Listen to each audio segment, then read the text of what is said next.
Semasa Rasulullah Shallallahu Alaihi Wasallam masih hidup, beliau dikelilingi oleh para sahabat dengan segala karakteristik dan sifat yang beragam.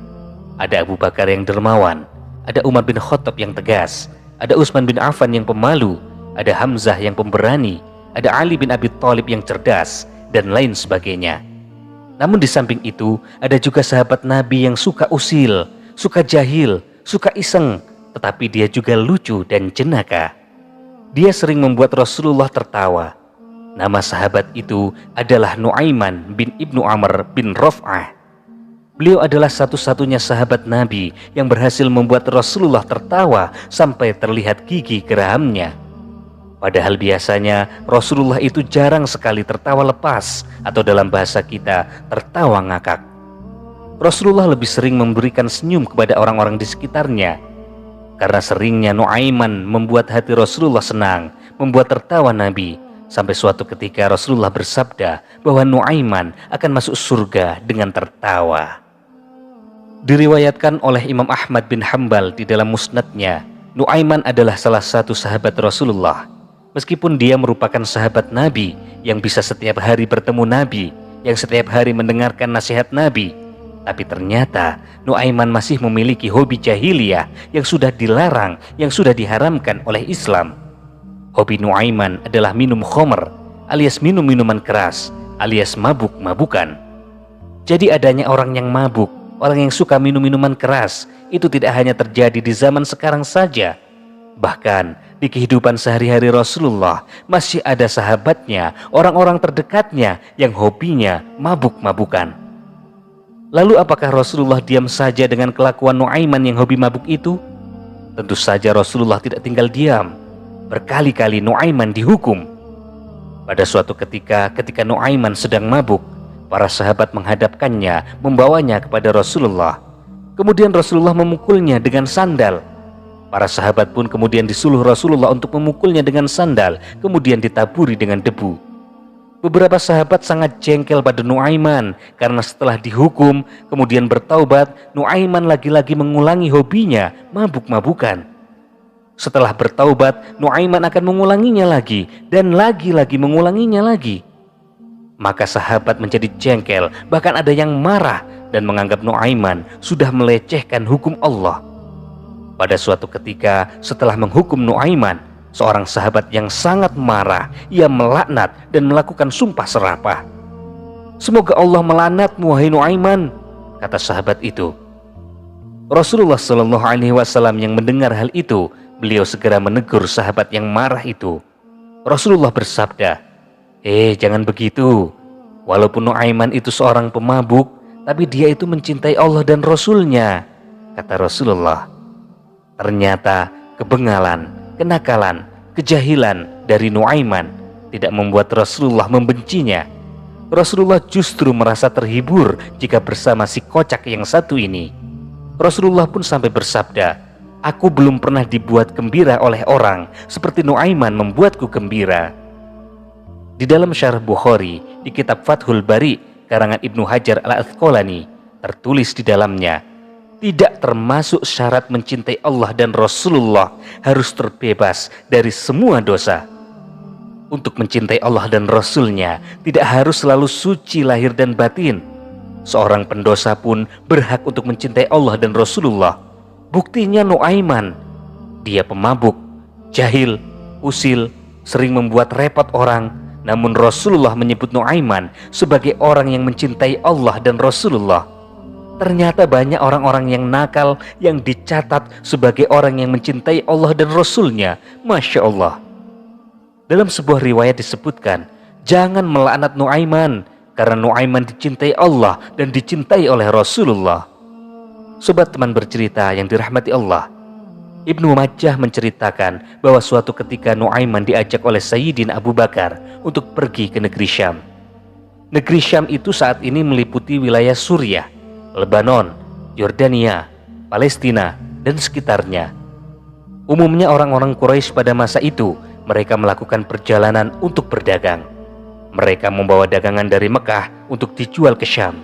Dan sebaliknya, mereka membeli dagangan dari Syam kemudian dijual lagi di kota Mekah. Ketika itu Abu Bakar mendatangi Rasulullah untuk meminta izin. "Ya Rasulullah, saya mau minta izin. Saya mau mengajak 2 orang sahabat kita untuk berdagang." Kemudian Rasulullah bertanya, "Siapa yang mau diajak Abu Bakar?" Abu Bakar kemudian menjawab, "Nuaiman ya Rasulullah," katanya sambil tersenyum. "Loh, buat apa ngajak Nuaiman?" tanya Rasulullah. "Buat seru-seruan aja ya Rasulullah. Satunya lagi Suwaibid bin Harmalah ya Rasulullah." "Ini benar mau ngajak Nuaiman?" tanya Rasulullah lagi. "Iya ya Rasulullah," kata Abu Bakar sambil tersenyum. "Baiklah, saya beri izin untuk berangkat kalian." Saudara-saudaraku, sebetulnya wajar sekali jika Rasulullah memastikan apakah sungguh-sungguh Abu Bakar akan mengajak Nuaiman, apalagi untuk kepentingan bisnis, kepentingan dagang. Soalnya Nuaiman itu orangnya nyeleneh, suka iseng, dia sangat jahil. Sudah berapa orang sahabat pernah menjadi korban kejahilannya. Bahkan Rasulullah sendiri pernah menjadi korban keisengan dari Nuaiman. Pernah suatu ketika Nuaiman sedang mabuk berat. Setelah sadar dari mabuknya, Nuaiman merasa perutnya sangat lapar. Tanpa pikir panjang, Nuaiman memesan banyak sekali makanan. Kemudian Nuaiman membawa makanan itu kepada Rasulullah yang saat itu sedang berkumpul dengan para sahabat. Nuaiman membagikan semua makanan itu kepada semua sahabat.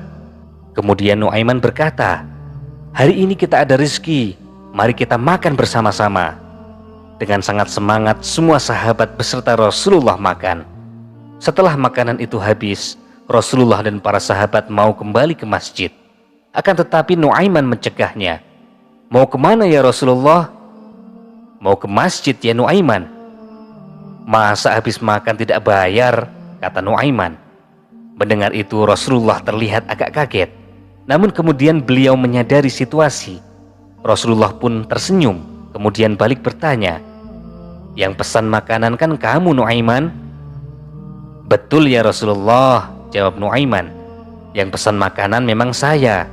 Tapi di mana-mana raja itu mengayomi rakyatnya, penguasa melayani warganya, bos mentraktir karyawannya, Rasul mentraktir umatnya. Masa saya yang harus membayari Rasul dan para sahabatnya?" Mendengar itu Rasulullah tertawa. Lantas beliau mengeluarkan sejumlah uang dan menyuruh para sahabat untuk iuran alias urunan untuk membayar makanan yang sudah dipesan oleh Nuaiman. Ini hanya salah satu contoh kecil dari keisengan yang dilakukan oleh Nuaiman. Singkat cerita, berangkatlah Abu Bakar dan rombongannya ke Syam. Semua orang sudah tahu tugasnya masing-masing, kecuali Suwaibid dan Nuaiman. Sesampainya di Syam, kemudian Abu Bakar bertanya kepada Suwaibid, "Wahai Suwaibid, kamu pengennya kerja apa?" "Terserah antum saja ya Abu Bakar, saya ikut saja," kata Suwaibid. Abu Bakar tahu Suwaibid ini orangnya jujur dan penurut. Kalau disuruh maju, maka dia akan maju. Kalau disuruh ke kanan, dia akan ke kanan. Kalau diberi amanat, dia akan jujur. Berbeda terbalik dengan Nuaiman. Kalau Nuaiman disuruh mundur, dia malah maju. Kalau disuruh maju, dia malah mundur. Nyalakan sen ke kiri, ternyata beloknya ke kanan. Nuaiman itu memang beda orangnya. "Baiklah Suwaibid, kalau begitu kamu saya beri kerjaan untuk menjaga makanan. Saya tahu kamu orangnya tegas. Kamu amanah dalam menjaga kepercayaan," kata Abu Bakar. Semua orang sudah mendapatkan pekerjaannya, kecuali Nuaiman. Kemudian Nuaiman bertanya kepada Abu Bakar, "Wahai Abu Bakar, apa pekerjaan yang harus saya lakukan?" Kemudian Abu Bakar menjawab, "Kalau kamu Nuaiman, lakukan saja apa yang kamu suka, terserah kamu. Yang penting kamu ikut saya ke Syam." Maka hari itu semua orang sibuk dengan pekerjaannya. Abu Bakar terlihat sibuk bertransaksi barang. Semua orang sibuk dengan aktivitasnya. Tibalah waktu siang.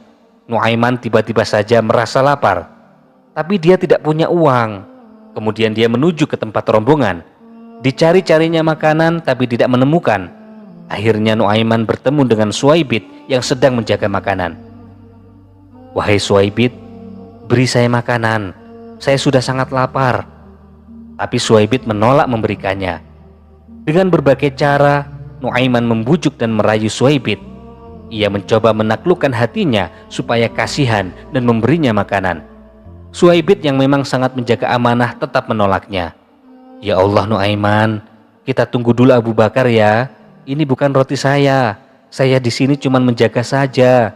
Saya tidak bisa memberikannya kepada siapapun, termasuk kepada kamu. Nanti kalau ada Abu Bakar, kita bisa makan bersama-sama dengan yang lainnya ya," kata Suhaibid. Kemudian Nuaiman menjawab, "Beri saya makanan sekarang Suhaibid, atau saya bikin masalah sama kamu."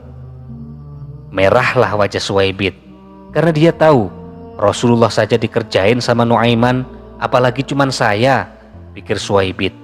Bingunglah dia. Dia berpikir keras, bagaimana caranya lolos dari jebakan Nuaiman. "Kamu gak usah bingung Suhaibid. Sekarang saya perlunya cuman makan. Beri saya sedikit saja makanan, atau kamu bakal bermasalah sama saya." Akhirnya Suhaibid hanya bisa pasrah. Ia mengucapkan kata-kata pamungkasnya, "Nuaiman, saya tetap pada pendirian saya. Saya akan jaga makanan yang oleh Abu Bakar dipercayakan untuk saya jaga." "Ya sudah kalau begitu maumu," kata Nuaiman.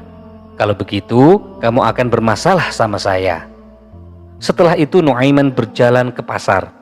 Mungkin dia berharap akan mendapatkan pengganjal perut secara gratis. Namun yang dia cari tidak juga ketemu. Tiba-tiba matanya menatap sekumpulan orang yang ternyata mereka adalah para penjual budak. Nuaiman menemukan sebuah ide gila. Nuaiman melangkah mantap ke perkumpulan orang itu. Kemudian Nuaiman mencari tahu berapa kira-kira harga budak yang ada di situ. Ternyata umumnya harganya di kisaran 100-300 dirham. Nuaiman kemudian mendekat kepada penjual budak. "Pak, saya punya budak yang mau saya jual murah. Kamu mau beli apa tidak?" tanya Nuaiman. "Emangnya berapa harga budakmu?" tanya penjual itu. "Aku menjualnya untukmu 20 dirham saja," kata Nuaiman. Penjual budak itu kaget. "Loh, kok murah sekali? Itu budak apa? Jangan-jangan dia budak yang sudah tua dan sakit-sakitan," kata penjual itu. "Tentu saja tidak dong. Dia masih muda seperti saya, tapi dia punya sedikit masalah," kata Nuaiman. "Makanya aku berniat menjualnya dengan harga murah." "Emang apa masalahnya?" kata penjual itu mulai antusias. "Dia itu gak mau mengakui kalau dia itu budak. Dia selalu mengaku kalau dia itu manusia yang merdeka. Itu saja cacatnya. Selebihnya dia masih sangat kuat. Dia sangat amanah dalam bekerja," kata Nuaiman. Mendengar itu, semua pedagang budak tiba-tiba saja sudah berkumpul dan ingin membeli budak yang dijual oleh Nuaiman. Kemudian Nuaiman membawa pedagang itu ke suatu tempat. "Pak, coba lihat orang yang sedang berdiri itu," kata Nuaiman. "Itu loh, orang yang berdiri di depan kotak roti. Dia itu budak punyaku. Sekarang bayar dulu uangnya dan kalian boleh membawanya pergi," kata Nuaiman. Maka si pedagang itu segera membayar 20 dirham kepada Nuaiman. Mereka bergegas menuju ke orang yang disebut Nuaiman sebagai budaknya dan segera membawanya pergi.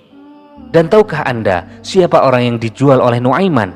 Iya benar, orang yang dijual oleh Nuaiman ini tidak lain adalah Suhaibid bin Harmalah. Tentu saja Suhaibid menolak dibawa dan meronta-ronta. Ia berteriak dengan lantang, "Aku bukan budak, aku ini orang merdeka." Namun para pedagang budak itu tidak mau tahu, karena yang ia tahu Suhaibid adalah budak yang tidak pernah mengakui bahwa dirinya adalah seorang budak, seperti yang sudah diceritakan oleh Nuaiman. Setelah itu Nuaiman membeli makanan dengan uang hasil penjualan Suhaibid. Tidak lupa ia juga membeli oleh-oleh untuk sanak kerabatnya di Mekah. Pada masa itu Syam adalah negara superpower seperti Amerika saat ini.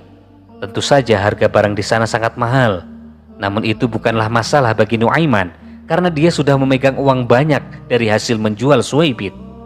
Tidak lama kemudian Abu Bakar datang. Beliau bingung karena mendapati Suhaibid tidak berada di tempatnya. "Loh, bagaimana ini? Kunci makanan ada di Suhaibid. Sekarang sudah waktunya makan. Semua orang sudah lapar, tapi Suhaibid tidak ada." Nuaiman kemudian menjawab, "Suhaibid sudah saya jual ya Abu Bakar." "Loh, bagaimana ceritanya kamu menjual temanmu sendiri?" Kemudian Nuaiman menceritakan dengan jujur semua yang terjadi. Nuaiman ini sebenarnya orangnya jujur, apa adanya, Tapi ya begitu, ia sering sekali menyusahkan orang lain. Setelah Abu Bakar mendengarkan cerita dari Nuaiman, Abu Bakar minta diantarkan ke tempat penjualan budak. Dibelinya Suwaibit yang sementara waktu menjadi budak dengan menggunakan uang Abu Bakar. Dan sekarang Suwaibit menjadi manusia merdeka lagi. Singkat cerita, mereka kembali ke Mekah. Diceritakanlah kisah dijualnya Suwaibit oleh Nuaiman kepada Rasulullah SAW. Perawi mengisahkan bahwa setelah mendengar kisah itu, Rasulullah SAW tertawa terbahak-bahak hingga para sahabat dapat melihat gigi geraham beliau. Perawi lain mengatakan, sampai setahun setelah kejadian itu terjadi, Rasulullah masih sering menceritakan kisah penjualan Suwaibit ketika ada tamu yang datang kepada beliau. Jadi sahabat teman bercerita yang dirahmati Allah, jangan dibayangkan bahwa semua sahabat Nabi adalah orang yang pendiam, orang yang khusyuk, orang yang selalu lurus dalam bersyariat. Ada juga sahabat Nabi yang konyol dan kocak seperti Nuaiman radhiyallahu anhu. Pernah juga suatu ketika Rasulullah didatangi oleh para petinggi dari beberapa kerajaan tetangga. Mereka ingin tahu apa itu agama Islam. Mereka datang dengan kendaraan yang sangat istimewa, yaitu unta dan kuda yang kualitasnya sangat bagus. Namanya saja kendaraan istana, pastilah hewan-hewan pilihan. Diikatlah hewan tunggangan itu di depan rumah Rasulullah. Kemudian para tamu itu dipersilakan untuk masuk. Di depan rumah Rasulullah dijaga dengan ketat oleh beberapa sahabat pilihan yang pemberani. Mereka adalah Sayyidina Umar, Sayyidina Hamzah, Sayyidina Ali, dan Sayyidina Sa'ad bin Abi Waqqas. Siapa yang tidak mengenal mereka? Mereka adalah para petarung tangguh di medan perang. Mereka adalah para sahabat yang terkenal kuat, tangguh, cerdas, dan penuh dengan strategi. Tiba-tiba datanglah Nuaiman. Seperti kita tahu, jika Nuaiman datang, pastilah ada kejadian aneh yang akan terjadi. Akan ada cerita lucu yang bakal terjadi. Diriwayatkan bahwa ketika Rasulullah sedang bersedih, kemudian Nuaiman datang, maka Rasulullah akan tersenyum. Maka para sahabat itu senang jika Nuaiman datang, karena pasti Rasulullah bahagia. Maka bergabunglah Nuaiman dengan para sahabat itu. Kemudian seperti biasanya, jika ada Nuaiman datang, mereka pasti akan bercanda. Nuaiman, unta ini besar sekali ya. Pasti dagingnya banyak kalau disembelih, kata Sayyidina Hamzah. Iya juga ya, kata Nuaiman. Kenapa tidak disembelih saja, biar kita bisa makan enak bersama-sama. Ini punya tamu Rasulullah, Nuaiman. Emangnya kamu berani menyembelihnya, kata Sayyidina Hamzah lagi. Ya berani saja, asalkan jangan bilang pada Rasulullah ya kalau saya yang menyembelihnya, kata Nuaiman. Bener kamu berani, Nuaiman? Bener dong. Para sahabat itu kemudian tertawa bersama-sama. Mereka kemudian melanjutkan obrolan ke hal yang lain dan melupakan obrolan tentang unta, karena obrolan unta itu murni hanya sebagai candaan. Di tengah asik-asiknya mereka mengobrol, tiba-tiba saja terdengar suara bergedebuk, seperti ada benda besar yang terjatuh. Para sahabat itu segera menoleh ke sumber suara. Ternyata sumber suara itu adalah seekor unta besar milik para tamu Rasulullah terjatuh dengan kondisi kepala terpisah dari badannya. Di samping unta itu berdiri Nuaiman dengan memegang pedang yang berlumuran dengan darah. Tentu saja para sahabat itu kaget bukan kepalang. Candaan mereka tadi ternyata benar-benar dilakukan oleh Nuaiman. Unta mahal milik tamu benar-benar dieksekusi oleh Nuaiman. Wahai Hamzah, kata Nuaiman, ini untanya sudah saya potong. Saya mau pergi sebentar ya. Kalau Rasulullah mencari saya, jangan beritahukan saya di mana. Nanti kalau kondisi sudah aman, kita nyate bareng-bareng. Setelah itu Nuaiman berlari. Dia terus berlari mencari tempat bersembunyi yang tidak mungkin ditemukan oleh Rasulullah. Sementara di depan rumah Rasulullah, para sahabat sedang kebingungan. Ini nanti bagaimana menjelaskannya kepada Rasulullah? Di situ sudah dijaga oleh para jagoan, tapi kecolongan oleh seorang Nuaiman. Dan benar saja, setelah itu Rasulullah keluar bersama para tamu yang mau pulang. Melihat untanya sudah terpenggal, berteriaklah para tamu itu, "Untaku, untaku, apa yang terjadi dengan untaku?" Baru mau kenal Islam, kendaraannya sudah tewas. Rasulullah kemudian memandangi satu persatu sahabat di depan rumahnya. Ada Sayyidina Hamzah, ada Sayyidina Umar, ada Sayyidina Ali. Mereka tidak bisa berkata apa-apa. Mereka hanya berkata, "Nuaiman ya Rasulullah." Rasulullah kemudian memerintahkan kepada Sayyidina Umar, "Wahai Umar, ambilkan uang untuk mengganti unta itu. Ganti dengan harga 2 kali lipat, supaya nama Islam tidak terdengar jelek di luar. Setelah itu kita cari Nuaiman." Sementara itu, Nuaiman terus berlari hingga sampai ke perbatasan kota Madinah. Di sana ia bertemu dengan seorang sahabat yang bernama Miqdad bin Aswad. Ia sedang menggali sumur. Kemudian Nuaiman berkata kepada Miqdad, "Wahai Miqdad, saya sedang dikejar oleh orang. Maukah kamu menolongku?" Kemudian Miqdad menjawab, "Siapa yang mengejarmu, wahai Nuaiman?" "Orang-orang jahat, wahai Miqdad. Bolehkah aku bersembunyi di sumurmu itu?" Tanpa berpikir panjang, karena menganggap Nuaiman adalah sahabat Rasulullah, Miqdad mengiyakan. "Boleh, wahai Nuaiman, bersembunyilah." Kemudian Nuaiman masuk ke dalam sumur. Belum lama kemudian kepalanya muncul. "Wahai Miqdad, apakah kamu berjanji untuk tidak memberitahu kepada mereka bahwa aku bersembunyi di sini?" "Iya, aku janji Nuaiman." "Meskipun itu Rasulullah yang bertanya," kata Nuaiman.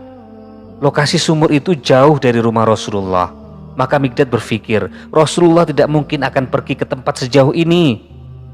"Iya, aku tidak akan memberitahu siapapun meskipun Rasulullah yang bertanya." Maka masuklah Nuaiman dan bersembunyi di dalam sumur. Sumur kemudian ditutup. Beberapa saat kemudian tiba-tiba ada sebuah rombongan yang melintas. Dan ternyata itu adalah rombongan Rasulullah. Kemudian Rasulullah bertanya, "Wahai Miqdad, saya sedang mencari Nuaiman. Apakah kamu tahu di mana Nuaiman?" Miqdad sangat bingung. Dia sudah berjanji kepada Nuaiman untuk tidak memberitahu keberadaannya siapapun yang bertanya. Tapi ia juga tidak mungkin berbohong kepada Rasulullah. Kemudian Miqdad berpikir dengan sangat keras. Kemudian Miqdad menjawab, "Ya Rasulullah, mata saya tidak melihat Nuaiman ya Rasulullah," kata Miqdad.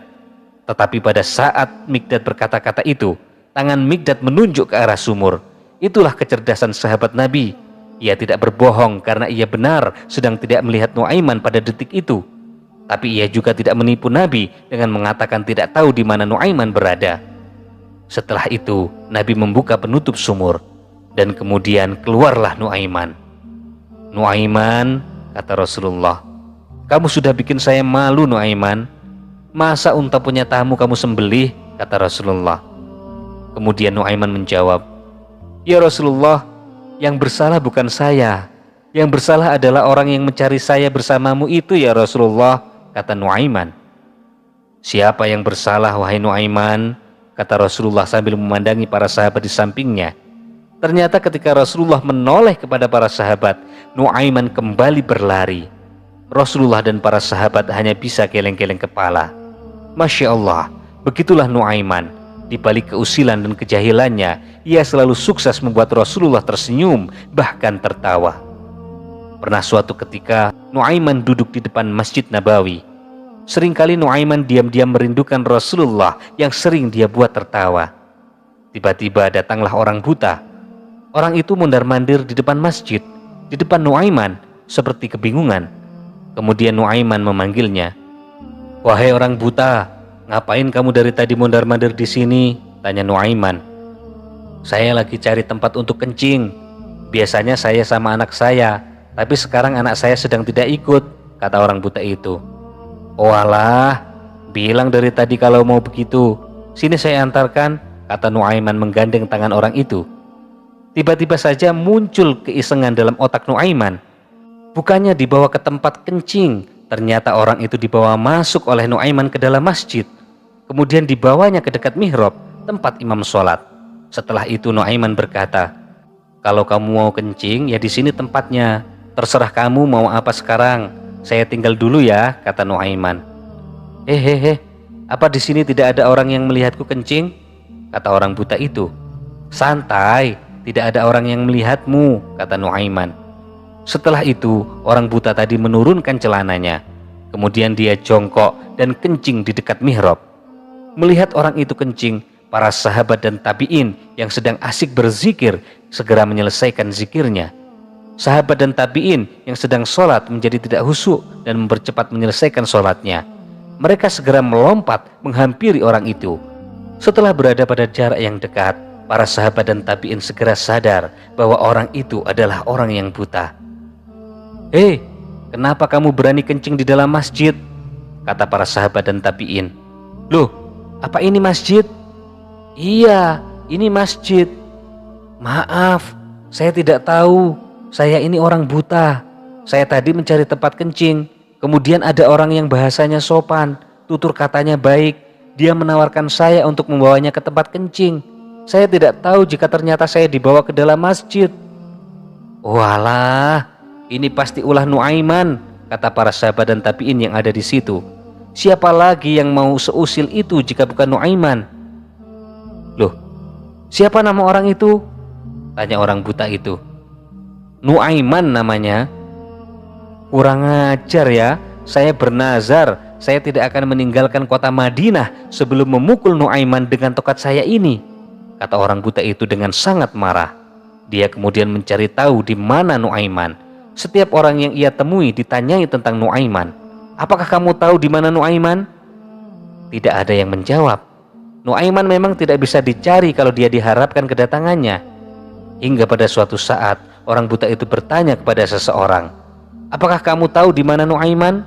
Ternyata yang ditanya adalah Nuaiman. "Iya, saya tahu di mana Nuaiman. Mau apa kamu mencari Nuaiman?" Kemudian orang buta itu bercerita tentang Nuaiman yang sudah mengerjainya. "Saya mau pukul Nuaiman biar dia tidak jahil lagi," kata orang buta itu. "Baiklah, mari saya antar kamu kepada Nuaiman," kata Nuaiman sambil membawa orang buta tua itu. Nuaiman kemudian memegang tangan orang buta itu. Diajaknya dia berjalan jauh. Kemudian ternyata semakin lama jaraknya, dituntunnya orang itu kembali ke masjid. Kemudian Nuaiman berbisik, Nuaiman sedang sholat di dalam masjid itu. Setelah menipumu, sepertinya dia sekarang berpura-pura baik, berpura-pura bertaubat. Kamu akan aku bawa dekat kepadanya ya. Setelah dekat, akan aku beri aba-aba kamu untuk memukulnya. Pukul yang keras, biar dia sadar." Orang buta itu mengangguk dengan mantap. Nuaiman kemudian menuntunnya ke dalam masjid, mendekati seseorang yang sedang sholat di dekat mihrab. Setelah tepat di belakang orang yang sedang sholat, Nuaiman memberikan aba-aba kepada si buta untuk memukulnya. Setelah itu, Nuaiman keluar masjid dan berlari mencari tempat persembunyian. Dan benar saja, orang buta itu mengayunkan tongkatnya dengan sangat kuat. Ia memukulnya ke arah depan. Terdengar suara pukulan yang sangat kencang. Ceplak! Seketika orang-orang yang sedang di dalam masjid berteriak, "Khalifah diserang musuh! Khalifah Utsman diserang musuh!" Orang-orang kemudian mengepung si buta yang tampak kebingungan. Dia kemudian sadar setelah diberitahu bahwa yang dipukulnya adalah Khalifah Utsman bin Affan. 2 kali orang buta itu dikerjai oleh Nuaiman. Setelah itu, orang buta itu berjanji, "Mulai saat ini, aku tidak akan percaya lagi kepada manusia," katanya. Sobat teman bercerita yang dirahmati Allah, beberapa kisah tentang Nuaiman yang begitu jahil tentu tidak begitu saja bisa diterima oleh semua orang. Beberapa ada yang menganggap bahwa sikapnya sudah keterlaluan karena mengerjai para sahabat, terlebih sahabat Nabi SAW. Bahkan Nabi sendiri dikerjai olehnya. Bahkan beberapa sahabat juga ada yang merasa seperti itu. Dikisahkan bahwa Nuaiman merupakan seorang pengangguran yang memiliki kebiasaan buruk, yaitu mabuk-mabukan. Tentu saja perilaku tidak baik Nuaiman diketahui oleh Rasulullah. Dalam beberapa sumber dikatakan bahwa Rasulullah memberi hukuman atas perbuatan Nuaiman dengan 40-60 kali cambukan. Mendapati hal itu, sahabat pernah melaknat Nuaiman atas perbuatan mabuknya di saat bertemu Rasulullah. Tetapi Nabi membela Nuaiman dengan bersabda, "Janganlah kalian gemar menghujat Nuaiman, karena sesungguhnya dia cinta pada Allah dan Rasulnya." Dari kisah ini, beberapa pelajaran bisa kita ambil. Yang pertama, berusaha memaklumi orang lain yang memiliki beragam sifat dan karakter. Dari kisah di atas, sikap yang diberikan oleh Rasulullah dan sebagian besar sahabat dalam menghadapi Nuaiman dapat diambil pelajarannya. Rasulullah mencoba untuk memaklumi sifat Nuaiman yang memang jenaka dan sangat jahil. Hal itu dapat dimaklumi asal tidak melanggar ajaran agama Islam. Pada prakteknya dalam kehidupan sekarang, sikap ini sangat bagus untuk diterapkan. menghormati, dan mencoba memaklumi begitu banyak orang dengan masing-masing karakter akan membuat kehidupan lebih harmonis. Yang kedua, tidak menghakimi seseorang. Kisah Nuaiman, sahabat Nabi, juga mengajarkan bahwa sesungguhnya manusia benar-benar tidak mengetahui isi hati manusia lain. Oleh sebab itu, hindari menghakimi seseorang hanya karena melihat perbuatannya sepintas saja. Pada dasarnya, hanya orang itu sendiri dan Tuhan yang mengetahui isi hatinya. Layaknya Nuaiman, ia terlihat sering mabuk dan melakukan tingkah jenaka, bahkan usil kepada Rasulullah. Nyatanya, Rasulullah melarang para sahabat untuk mencelanya karena Nuaiman mencintai Allah dan Rasulnya. Bahkan ada riwayat yang menyebutkan bahwa Nuaiman akan masuk surga dengan tertawa. Sebisa mungkin, jangan mudah berprasangka buruk terhadap orang lain, terhadap apapun. Demikianlah kisah yang kita angkat kali ini. Semoga bermanfaat bagi kita, bisa kita ambil hikmahnya. Wallahu a'lam.